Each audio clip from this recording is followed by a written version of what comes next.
The night before Christmas dinner, my daughter-in-law looked me straight in the eye and said, "Tomorrow, don't sit with us at the table. You embarrass the family." So I smiled, said nothing, and the next morning, I made one phone call. Within an hour, their entire luxury Christmas vacation was canceled. And yes, they deserved every second of it. My name is Eleanor, but everyone calls me Ellie. I'm 72 years old, and I've learned something important in all these years. Sometimes the quietest revenge is the loudest statement. Before I tell you exactly what I did and why it felt so incredibly satisfying, I'd love to know where you're watching this from. Drop your city or state in the comments below. Are you watching from Texas? California? Maybe you're all the way in Maine like me. I love seeing where my stories reach. Now, let me take you back to last Christmas Eve, because what happened that night changed everything in my family. And I mean everything. I need to give you some context first. I'm a widow. My husband Daniel passed away 4 years ago from a heart attack. Sudden and devastating. We'd been married for 47 years. After he died, I sold our large house. Too many memories, too many empty rooms, and moved into a comfortable 2-bedroom condo near the coast. The life insurance policy Daniel left me was generous. He'd always been a planner, always worried about making sure I'd be taken care of. I have one son, Marcus. He's 45, works in finance, and honestly, he was always a good boy growing up. Respectful, kind, hardworking. When he married Jessica 8 years ago, I tried so hard to welcome her into our family. I really did. Jessica came from money, old money, the kind that gets passed down through generations with summer homes and country club memberships. Her parents owned a real estate development company, and she'd grown up in a world very different from mine and Daniel's. We were middle class, worked hard for everything we had, saved carefully, and lived within our means. At first, Jessica was polite enough to me. Not warm exactly, but cordial. But over the years, I started noticing little things. The way she'd correct my grammar at family dinners, how she'd exchange looks with Marcus when I'd talk about my activities at the senior center, the subtle comments about my clothes being dated or my opinions being old-fashioned. I let it slide. I told myself I was being too sensitive. She was young, from a different generation, and maybe I just needed to try harder to connect with her. I tried inviting them over for dinner. Jessica would say yes, then cancel at the last minute. Marcus has to work late. We're just so exhausted. The kids have been fighting off colds. I'd spent hours cooking, the table set with my good china, and I'd eat alone while the food went cold. I tried taking an interest in Jessica's world. I asked about her work fundraising, for the Arts Council, about her yoga classes, about her friends. She'd give me one-word answers while scrolling through her phone, but if I mentioned my own activities, the book club I'd joined at the library, the watercolor painting class I was taking, her eyes would glaze over.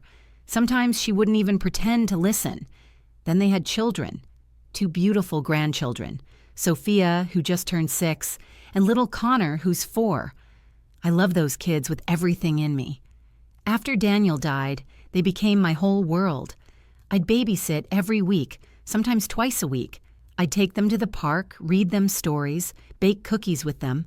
Sophia would climb into my lap and say, "Grandma Ellie, you're my favorite person in the whole world." But over the last 2 years, something shifted. Jessica started finding reasons why I couldn't babysit as often. She'd say the kids had activities or they needed more structured time. When I did see them, Jessica would hover, correcting how I did things. "We don't give them sugar before bedtime, Eleanor. We're teaching them proper table manners, so please don't let them eat with their hands. Could you not let them get so dirty when they play?" I bit my tongue. I followed her rules. I just wanted to see my grandchildren. Last summer, Marcus and Jessica bought a new house. A mansion, really. 5 bedrooms, 4 bathrooms, a pool, the works. It must have cost close to $2 million. They threw a housewarming party and invited all their friends, Jessica's family and me. I remember standing in their enormous kitchen with marble countertops and professional-grade appliances, holding a glass of wine, feeling completely out of place. Jessica's mother, Patricia, cornered me near the French doors leading to the patio. "It's so wonderful that Marcus has done so well for himself," she said, her tone dripping with condescension. "Jessica tells me you live in a small condo now. That must be quite an adjustment after having a real home." I smiled tightly. "It's perfect for my needs." "Well," she continued, glancing at my dress, a nice floral print I'd bought on sale at Macy's. "At least you don't have to worry about keeping up appearances anymore." I watched Jessica across the room, laughing with her friends, women in designer clothes holding champagne flutes. One of them glanced my way, and Jessica leaned in to whisper something. They all looked at me. One of them tried to hide a smile. I knew in that moment what she was saying. I could feel it in my bones. I excused myself and found Marcus in his study.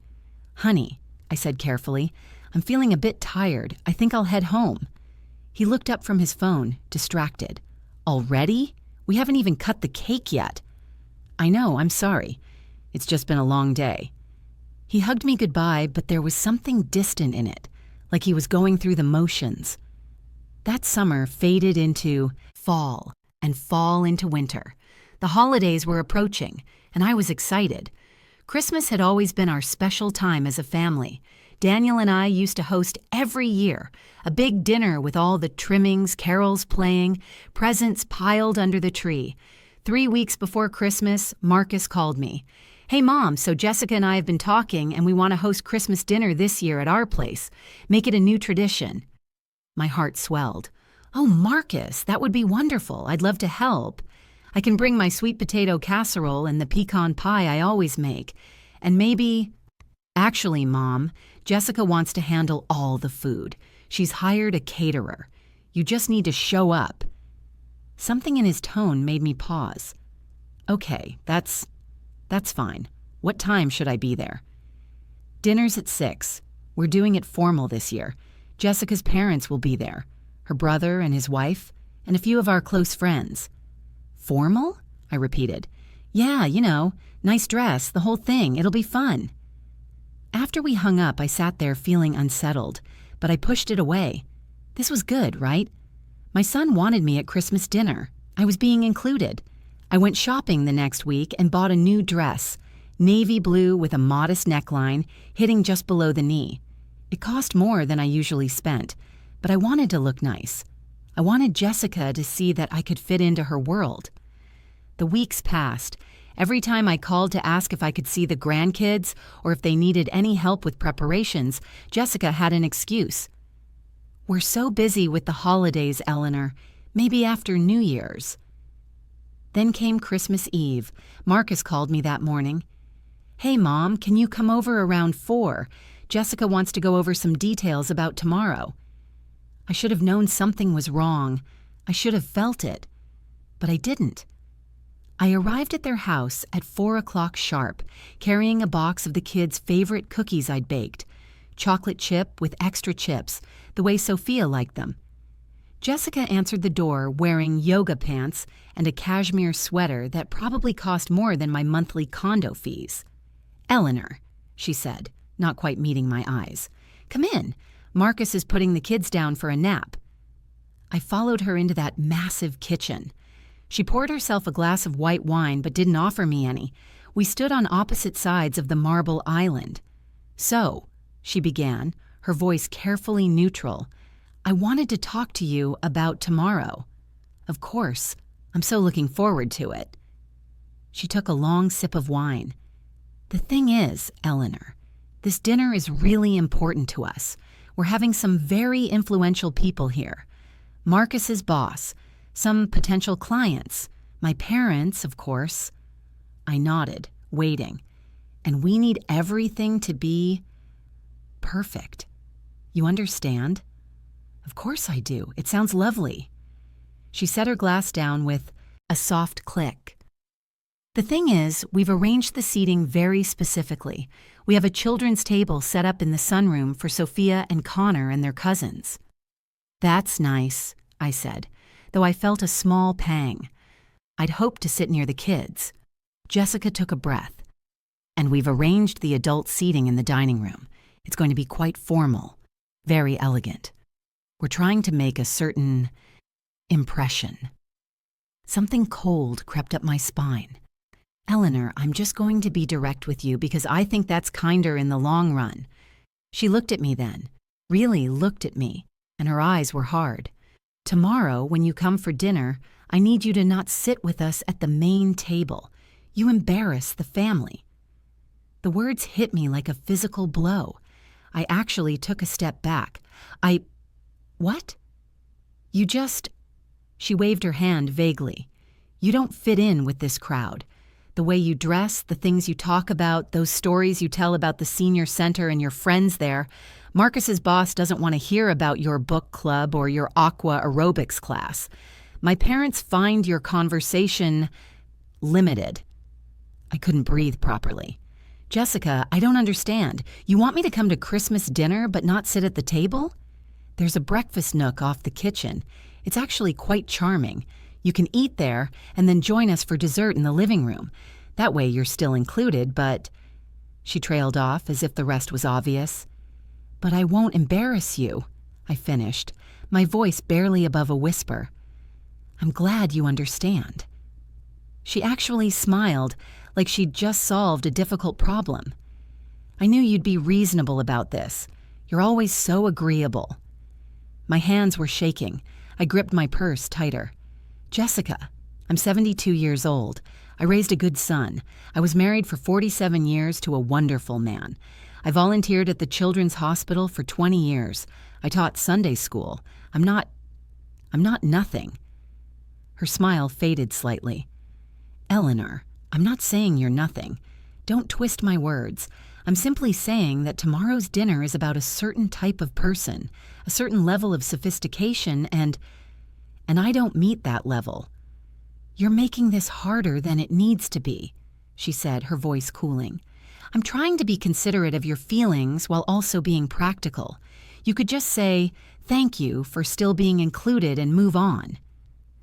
I stood there, 72 years old, being told by my daughter-in-law that I wasn't good enough to sit at my own son's Christmas table, that I was an embarrassment, that I should be grateful for scraps. Does Marcus know about this? I asked. Something flickered across her face. Marcus understands that this dinner is important for his career. He trusts me to handle the details. Did you tell him you're banishing his mother to eat, alone in the kitchen? Her expression hardened. Don't be so dramatic, Eleanor. You're still invited. Many people would be grateful just to be included. That's when Marcus walked in, completely oblivious to what had just happened. Hey, Mom, the kids are asking for you. They want to show you their new playroom before you leave. I looked at my son. This man I'd raised, who I'd sat with through midnight fevers and homework struggles and heartbreaks, who I'd worked 2 jobs to help put through college, who used to call me every Sunday just to chat. Actually, Marcus, I need to get going. Long drive home. But the kids, tell them Grandma will see them soon. I grabbed my purse, my hands shaking. Jessica stood there with her wine glass, her face impassive. I made it to my car before the tears came. I sat in their circular driveway with its perfect landscaping and expensive stone pavers, and I cried. Not delicate tears, ugly, gasping sobs that shook my whole body. How had I become this? An embarrassment? Something to be hidden away? Then, slowly, the tears stopped, and something else took their place. Anger. Pure, crystalline anger. I pulled out my phone and opened my banking app. I'd been thinking about this in the back of my mind for a while, actually. 3 months ago, Marcus had called me asking for a favor. He and Jessica were planning a luxury vacation to the Bahamas right after Christmas. 2 weeks at a private resort, the works. But there'd been some issue with their credit utilization, something about a big purchase affecting their borrowing capacity temporarily. Mom, could you put the resort on your credit card? It's $18,000. We'll pay you back immediately in January when things settle. It would really help us out. I'd said yes, of course. What mother wouldn't? I'd put $18,000 on my credit card, the whole vacation package, resort fees, flights, excursions, everything. They were supposed to leave on December 26th, the day after Christmas. They still hadn't paid me back. It's coming, Mom, I promise. Just some delays with the year-end bonuses. I sat in that car and I looked at my credit card statement on my phone. The charge was there, $18,000 to Paradise Bay Resort and Spa, Bahamas. I thought about calling Marcus, asking him if he knew, asking him to stand up for me. But then I remembered all the times over the past 2 years when I'd bitten my tongue, all the little humiliations I'd swallowed, all the times I'd made myself smaller to make Jessica comfortable. I thought about Daniel. What would he say if he were here? He'd be furious. He'd have driven right back to that house and told Marcus exactly what he thought. But Daniel wasn't here. I was alone. And I'd been alone in this fight for a very long time. I thought about my grandchildren, about Sophia saying I was her favorite person in the whole world. How long before Jessica poisoned that?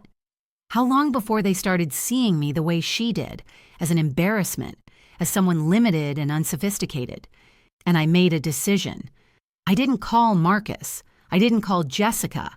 I drove home, and when I got there, I poured myself a large glass of wine, something I rarely do.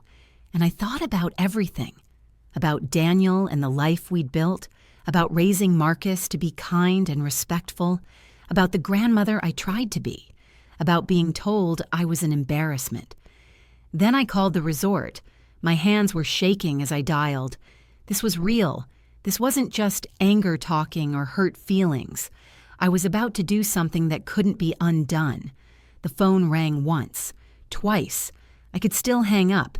I could pretend I'd never thought of this.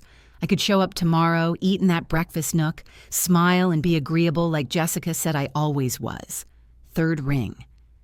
I thought about Daniel again, about the day he died, how I'd held his hand in the emergency room and promised him I'd be okay, that I'd take care of myself, that I wouldn't let anyone make me feel small. I'd broken that promise. For 2 years, I'd let myself be diminished. Fourth ring. Not anymore. Paradise Bay Resort, this is Monica speaking. How may I help you? Yes, hello, I need to cancel a reservation. The confirmation number is... I read it off my statement. 1 moment, please. I heard typing. Yes, Mr. and Mrs. Marcus Sullivan, checking in December 26th for 14 nights. Presidential suite package. That's correct. I need to cancel the entire reservation. May I ask who's calling? I'm Eleanor Sullivan. The credit card on file is mine. More typing. Yes, I see that, Mrs. Sullivan. I should inform you that this is a non-refundable rate. You'll forfeit the entire amount. I closed my eyes. $18,000. Gone. Just like that. But then I thought about Jessica's face, the casual cruelty in her voice. You embarrass the family? I understand, I said. Please cancel it. Are you certain? There's no reversal once I process this. I'm absolutely certain. Cancel the reservation. Very well. The reservation has been canceled. You should see the notification on your email shortly. Is there anything else I can help you with? No, thank you. Merry Christmas. Merry Christmas to you as well. I hung up and sat in the silence of my condo. The Christmas tree I decorated stood in the corner, twinkling with lights. Presents for Sophia and Connor sat wrapped underneath. A doll Sophia had been wanting, a train set for Connor. I'd spent weeks shopping for them, trying to find the perfect gifts. My hands had stopped shaking. My breathing had steadied. I felt something I hadn't felt in a long time. Powerful. Not because I'd hurt them, though I knew this would hurt them, but because I'd finally drawn a line. I'd finally said, "This is how you treat me? Then this is the consequence." Jessica wanted me to be grateful for scraps. Instead, I'd taken back my dignity. My phone rang at 8:30. Marcus. I let it go to voicemail. He called again at 8:45, then 9. Then Jessica called. Then Marcus again. I turned off my phone and went to bed. I woke up Christmas morning to my phone exploding with notifications. I turned it back on to see 23 missed calls, 17 from Marcus, 6 from Jessica. There were also 12 text messages. Marcus, "Mom, call me, emergency." Marcus, "Mom, call me now."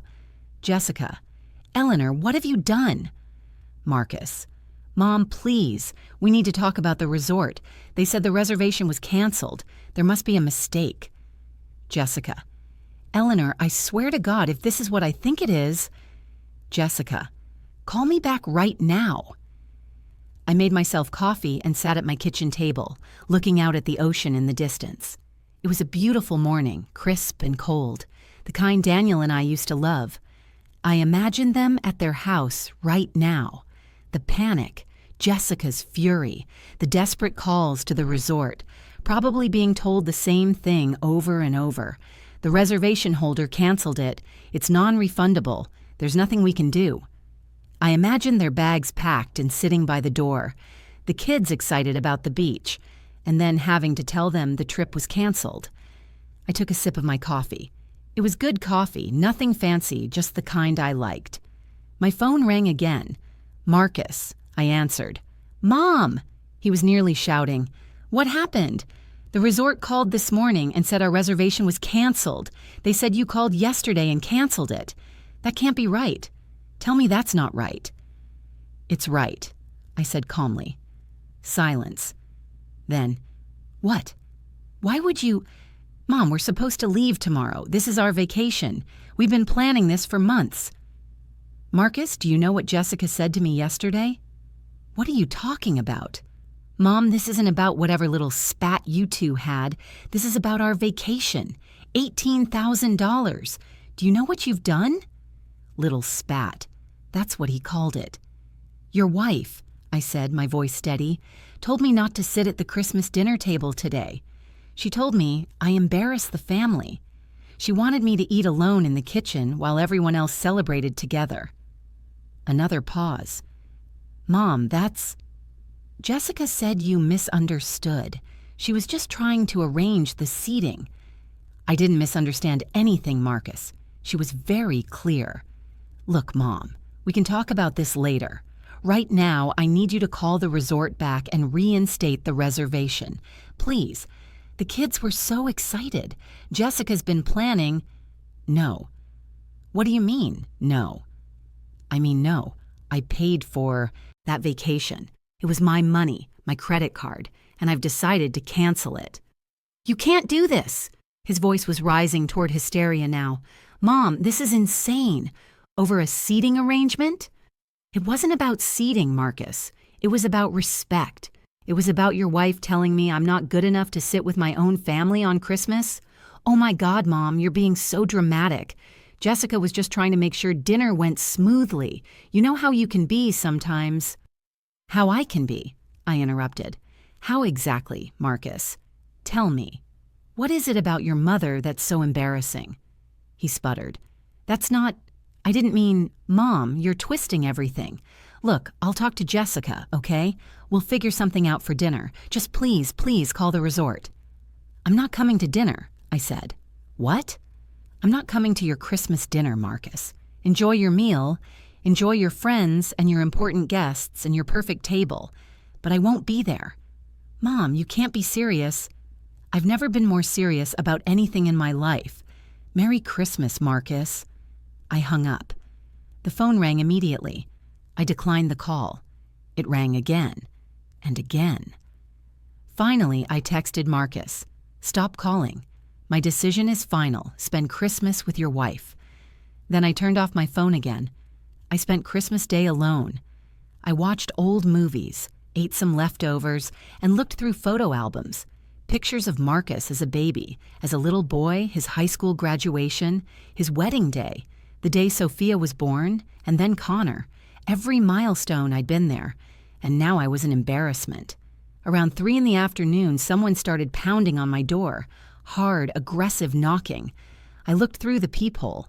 Marcus stood there, his face red, his hair disheveled. I opened the door. Mom, let me in. We need to talk. I don't think we do. He pushed past me anyway, pacing my small living room like a caged animal. Do you have any idea what you've done? Any idea at all? I canceled a vacation I paid for. Yes, I'm aware. It was non-refundable. $18,000 gone. Just gone, because you got your feelings hurt. My feelings hurt? I repeated slowly. Is that what you think this is about? What else would it be about?